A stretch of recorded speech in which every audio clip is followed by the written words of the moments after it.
Hello traders, Gary Wagner here, just about 11 o'clock in Honolulu, 5 o'clock in New York. It is Monday, May the 6th, 2019, and this is the Daily Report for Gold and Silver. Considering multiple geopolitical concerns regarding Israel and the Gaza, a breakdown in the trade negotiations between China and the United States, and a missile test in North Korea, we have had a tepid upside move in the precious metals markets, with gold and platinum trading higher on the day and palladium and silver trading lower. When we look at gold, it is currently up $1 at $1,282.30. That's after trading to a high in trading yesterday in Australia up to 87.40 and today's low 1278.10. Silver did give up some ground today, losing about 0.4%, and it is currently trading at $14.91.5.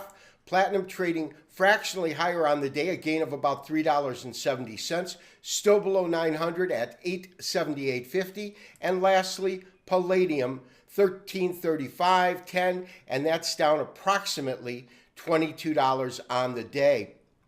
We did send out a trade alert, but we modified that today, and we'll cover that as we pull up our technical studies. Traders, we are looking at a daily chart of most active June gold, currently up $1 at $1282.30.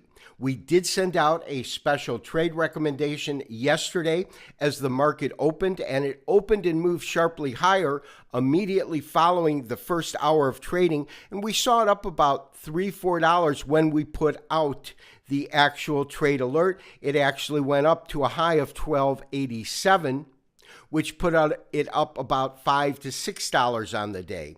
However, we had very, very tepid follow-through in the market today, and that in light of some real strong geopolitical concerns, along with a breakdown in the trade negotiations between the United States and China. We saw U.S. equities under tremendous pressure, with the Dow Jones Industrial Average actually trading off by well over 400 points. It did recover, only closing down 66 points. These actions should have, in my opinion, prompted some real safe haven plays into the precious metals, specifically gold. We should have seen follow through. The reason that I put the trade on early Sunday was the fact that as it opened in Australia, it opened strong. It was up $3 to $4, which indicated that the engulfing bullish that we had identified in Friday's trading activity was confirming. However, things changed as it went into New York, and we actually saw this market give back a bit and actually trade to a low of $1278.10 before recovering as the stock market itself recovered from the early morning drawdown. The delegation from China is supposed to come back to the United States to enter trade talks. However, it was just reported about an hour ago that the United States will ratchet up the current tariffs beginning on Friday of this week unless there's some real progress being made. Those factors, as I said, should have ignited this market, and this kind of a tepid result is what prompted me to send out a trade alert today to minimize any kind of drawdown by taking our stop to 1278, low 1278.10, or simply getting out at the market, which is roughly in this area, about 50 cents. And traders, for those that did take the call yesterday and then moved our stop up to 1278, there's a little bit of hope in that what I am seeing with today's activity is a very similar scenario to what we saw a little over a week ago. I've just highlighted an area in which we saw this low being made, this part of that double low that we talked about on Friday.